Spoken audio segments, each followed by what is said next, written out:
So it's another local derby, and this time we have got cup action, which is always good fun. Hit like and subscribe, and let's go live the dream.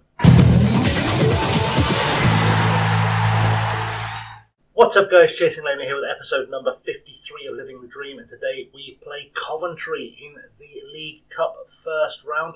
We've only played one game since we last met, which was this game against Huddersfield. I'm not going to bother showing you because we lost 2-0, which leaves us sitting 11th in the league with just 3 points gained so far and an absolute 0 goal difference. But, you know, it's no shame in that because Huddersfield, as you would expect, are predicted to be a playoff contender. We're predicted to finish mid-table, so I'm not too worried.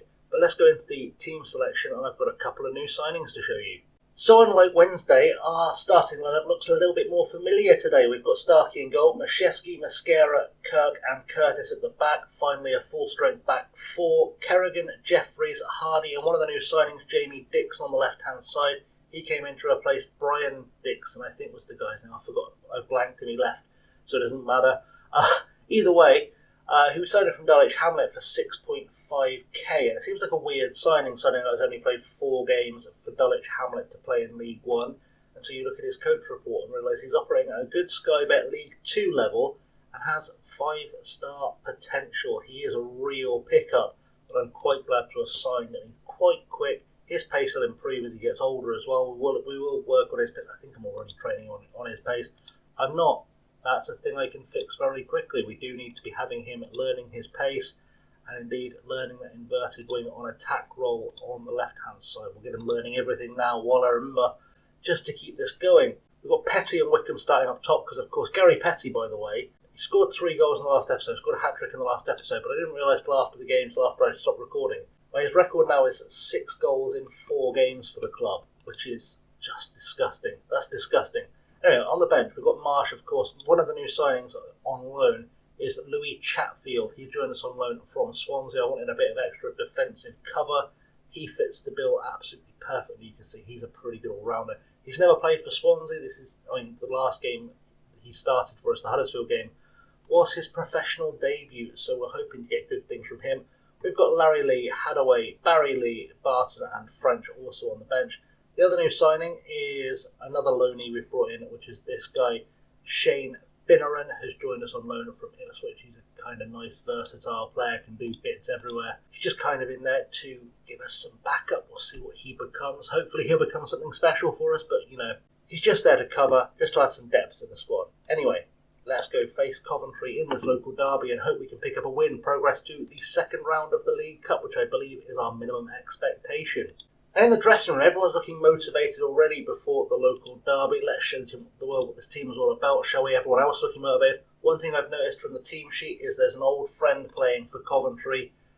Deshaun Bernard, who we've seen in the Sunderland save, starts on the right-hand side for them. He's not really a right-back. He is a centre-half, but he's very, very quick. So Camford in there, I've used him a couple of times for Sunderland on the right-hand side. This colour clash is going to worry me. I can see it, but I'm not even colourblind, it's just an awkward mix of shades. And we've got Coventry on the attack, Hylam to Powell. Powell looking to get into the box. Shipley is there, plays it short to Hammerlinen, and that's been put over the bar, luckily, and we keep fighting. Throw in for us with Mashevsky to Petty, back to Mashevsky, looking good on the right-hand side, not really looking good with that kind of passing. Then gives the ball away to Edmund, and now Powell to Shipley. Ball goes forward, and we need Mashevsky to recover to get onto these wingers. Now, anyone getting back there will do. Kerrigan is now trying to make the tackles. Ball goes in, deep cross. Walker heads it. It's come off the crossbar. We've got ourselves a goal kick, and I think Starkey had it covered, but even so, bit hairy. Mashevsky with another throw-in. This time does find Kerrigan. Mashevsky heads it to Hardy. Hardy playing his first game of the season for us. Jeffries with a pop. And that's come off every piece of the woodwork but not crossed the line. Jeffrey's doing very well in his first kind of season as a first-team regular so far.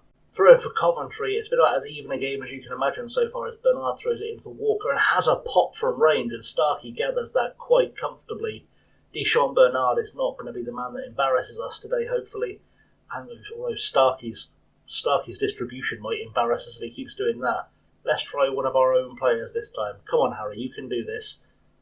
When he does, he has done it. Kerrigan on the ball. Can he get himself through? Goes through into the box, has a pop.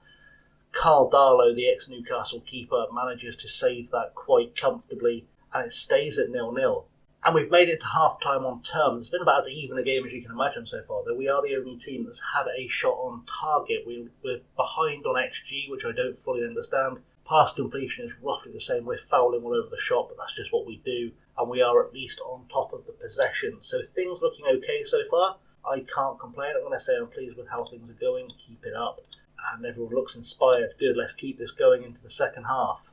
And Curtis has been taken off injured, which is a worry, but it looks like we're going to go and see a throw-in anyway.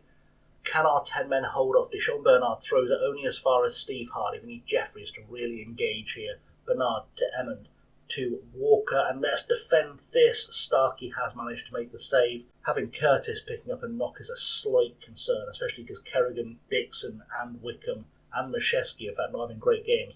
Had a corner though, and Jeffries plays it back to Mashevsky. Hardy, edge of the box, has a pop. He's not fully fit, it's Steve Hardy, but I still expected slightly better from him than that. Throw in with Hammerlinen for Coventry to Rose. Back to Hammerlinen. We need to get this covered. Get this covered off Harris. Come on, let's do what we can do here. Let's get across. Dixon makes the interception to Hardy. Curtis to Dixon. Dixon, ball over the top, looking for Wickham. Marshall Wickham into the box. What can he do? Can he cut this back? He has cut it back for Dixon. Oh, what a save. What a save by Carl Darlow there. Throw in for us, and it's going to be Mashevsky taking this one. Looking for a long throw, but eventually goes short to Hardy. Crosses in Larry Lee with a header at the back post. He's just come on as a sub. I've brought Lee, French and Hadaway on. And Larry Lee there with a header at the back post, potentially for a winning goal. Mashevsky did well here. Faked out the long throw, even caught me out. Hardy with a good cross. Steve Hardy getting back into creative form. Larry Lee with a header at the back post. He's not the biggest player on the pitch, but when you give him that much space, he's going to do something with it, and he has done something with it. We'll take it. We'll take that all the way to the bank, and there's 10 minutes left to play now. And a free kick for Coventry with Drysdale. Plays it short to Hornby, to Hammerlinen. Ball over the top for Deshaun Bernard, who they've shoved up top. And I said Deshaun Bernard was not going to be the guy to embarrass us, and of course it was Deshaun Bernard to embarrass us. Commentator's curse in full swing, but I'm not. I think this goes straight to penalties if this finishes on terms. I mean, shoving the big striker up top, by the way, classic old school hoofball from David Artell, the Coventry manager. Part of the reason for my subbing as well as replacing players who weren't performing is if this goes straight to penalties. I currently have 3 strikers on the field ready for a penalty shootout, which is quite. I thought that through. I did think that through. I had other choices I could put at left wing. I could have taken Curtis off. But having the extra striker on the field might pay dividends here with the penalty shootout. We'll hope. Anyway, because I say that Kieran French is an awful penalty taker. I might not have completely thought this through, but no one looks nervous. Let's let Liam Mackay, our assistant manager, make the picks. And he's gone pretty much with the straight choices there, I think. Positivity always good. Mascara is stepping up. Who is dropping out? Larry Lee dropping out. There's not enough difference between our penalty takers for that to make. We'll go with it. We'll go with it. Why not? We're going to go with that. We've got ourselves a penalty shootout after this 0-0. I am going to tell the guys to. That feels optimistic. Hands in pockets. No. I kind of want to be a bit cautious. Hands together. Relax, be decisive, know what you're doing. That's all I can tell them. We've done fairly well with penalty shootouts so far. Hopefully this could be another one where we do fairly well so far. Piggott taking the first penalty. Can Starkey make himself a hero? It's gone wide. He put it wide anyway, but Harry Starkey, we know from his run last season, is a bit of a good penalty keeper. And now Gary Petty steps up and puts it away and puts us ahead. And that's always going to be a good sign. And now it's going to be Michael Rose stepping up, the centre half for Coventry stepping up. Can Starks do some wonders here? He's just narrowly missed getting his fingertips to it. And now Justin Hadaway will step up. Justin Hadaway with the penalty. And he's put it under the keeper, just under the keeper. I thought the keeper had gone. He definitely went the right way, but I thought the keeper had done enough to keep it out. And now it's Powell stepping up, Joe Powell for Coventry, and he's just put it out of Starkey's reach as well. but we are still ahead on penalties, although it is Mashevsky stepping up now. And having your right back taking a penalty, always a bit of a risk, but he's put it away. No risk, no danger. Mashevsky didn't even give the keeper time to compose himself. And now Shipley steps up for Coventry. Starkey, one more chance to make himself a hero. And Starkey has made himself the hero. He saved it. It was an awkward angle because I didn't really see the penalty from there. But all we need to do now is for this to go away. And it is Larry Mascara stepping up for Harchester United. A chance to make himself a hero, to put himself in the record books, to put one over our rivals before we play them in the league, and Mascara has done it. And Larry Mascara will be a permanent Harchester legend, whether the fans recognise it or not. He's a legend in my heart. He's got himself the winning penalty. He's got us the winning penalty that puts us into the second round of the League Cup, and now we continue, and we'll come back in a second with the draw. So we're ready for the second round draw. Before we do that, just some quick updates on the Kyle Brady transfer saga. He has joined Leicester for free, so we didn't even get a transfer fee knock-on from Sheffield United. Despite being told there would be some kind of tribunal for him, there wasn't. He's moved for free, and because we are rivals with Leicester, we can't loan him back because they don't want to loan him to a rival club, which is always good news. But let's just see who we get in this draw. I'm hoping it's Leicester. Just payback. I'm hoping it's Leicester or Sheffield United. I'm just going to quick draw it and see who we get. It's Blackburn, which feels fairly winnable, given that we've just managed to beat Coventry. I totally didn't forget we played Coventry. There was Steve Bruce in charge. That makes me even more beatable. They finished 7th in the Championship last year. They're currently sitting 22nd in the Championship. How's their fixtures been so far? They've not picked up a win yet, and they've drawn with Coventry, so we should be on paper as good as them.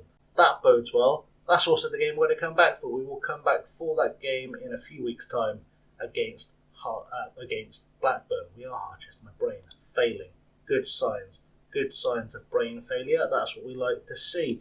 Anyway, guys, in the meantime, I have as always been ChasingLamely. You can find me on the socials below. I'm on Twitter, Insta, and Patreon at ChasingLamely. Don't forget to hit like and subscribe, because liking and subscribing is amazing for your soul. Magic Graphic reminds you to like, subscribe, ring the bell, choose all. You'll see when I go live with things like the FM Premier League, which I do about once a week, give or take. So you should check that out. It's always good fun. Plus you get to see my super commentary chops. I'm just saying, I'm pretty good at the live commentary, even if I do say so myself. Anyway, thanks for watching, guys. I'll see you all very soon. Until next time, I have been ChasingLamely. Have a good one.